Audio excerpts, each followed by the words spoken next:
Hey, welcome back, folks. It's McD Master here. We are Sunday, March 29th, roughly 11 a.m. on the West Coast.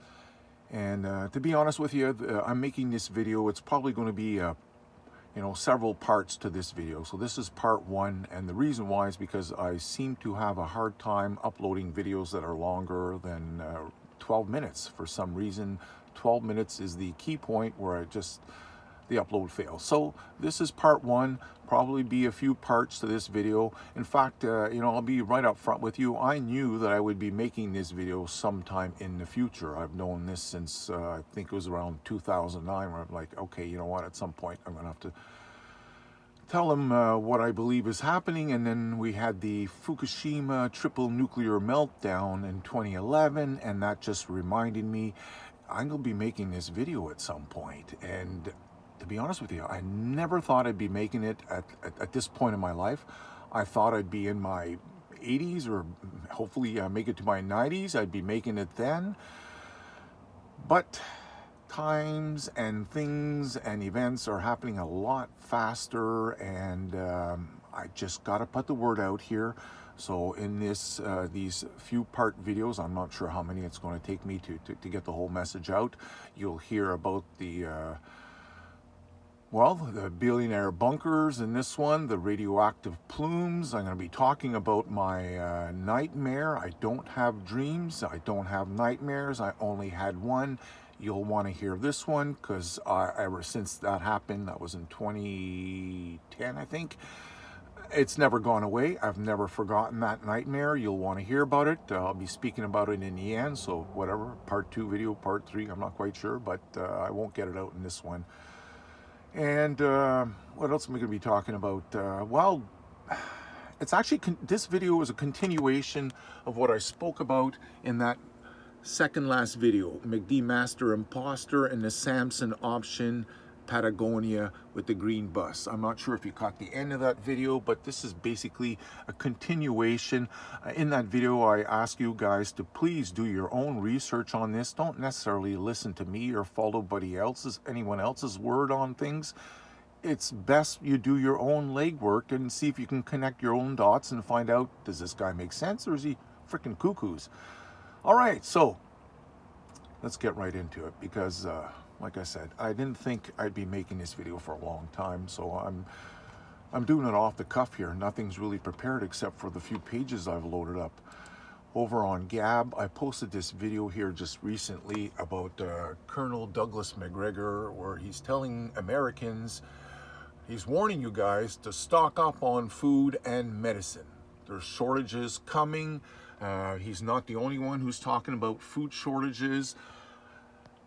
I just hope you guys are taking this serious because I think this is the big one. So, the point of this video is to let you know that the elites, whatever you want to call them, I call them the Zionists, who know what's coming, have been preparing for this.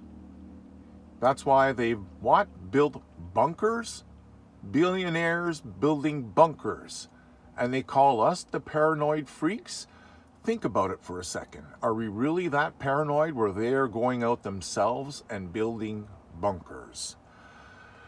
I'm not sure if you heard about this, but many have been talking about it. So here's a little clip here. This is an interview with Zuckerberg, and this YouTuber kind of like broke it down. I just want you to hear what Zuckerberg had to say about his bunker and why he's building it.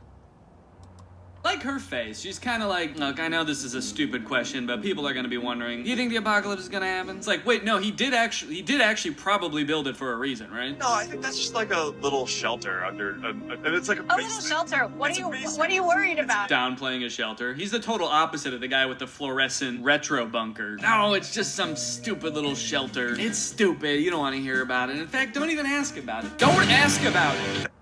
Yeah, they don't want you to ask about it. Well, I'm telling you, you better pay attention. There's a reason why these billionaires have been building these bunkers.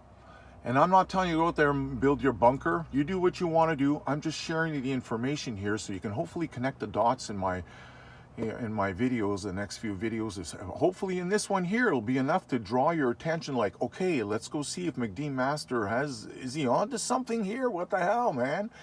I'm telling you, I'm on to it. And one of the things I forgot to mention is that I'll be speaking about, hopefully in this video here, why not, about a warning from one of my customers who's a retired from the Canadian Armed Forces. But he told me, he says, my security clearance was the same as the U.S., a colonel in the U.S. Army. So yeah, he kind of warned me what was coming from what he knew. So why are they building bunkers?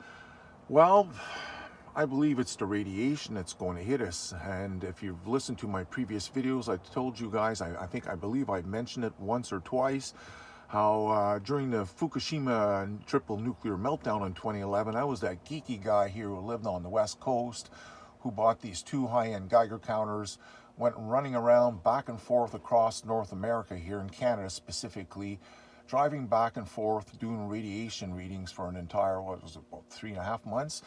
In fact, that's the year I broke my neck in 2011. At the very end of that trip, I said, you know what, I need to just take off, like 2 weeks. I need to relax. I've been so stressed out with this whole damn thing. And during that 2-week little holiday is where I broke my neck in 3.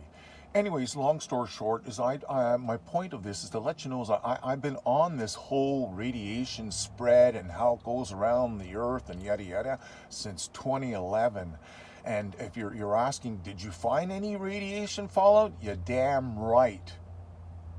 And unfortunately, because the government only has, the Canadian government only has radiation detectors at Geiger counters at specific locations across the country, they couldn't find it as easily as I could, because I was basically a storm tracker. I knew that the radiation from the fallout would be coming down in the rain.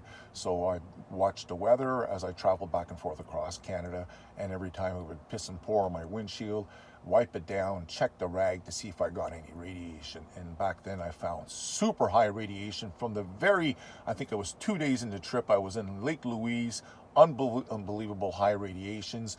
The next time was on my way back in Alberta, that I slept on the outskirts of Calgary, east of Calgary, and I woke up early in the morning, head on the road. I think it was about 6:30, 7 o'clock, and it started pissing rain all of a sudden. This cloud came out of nowhere and pulled the truck over right away, wiped down the windshield, and sure enough, radiation went off the charts.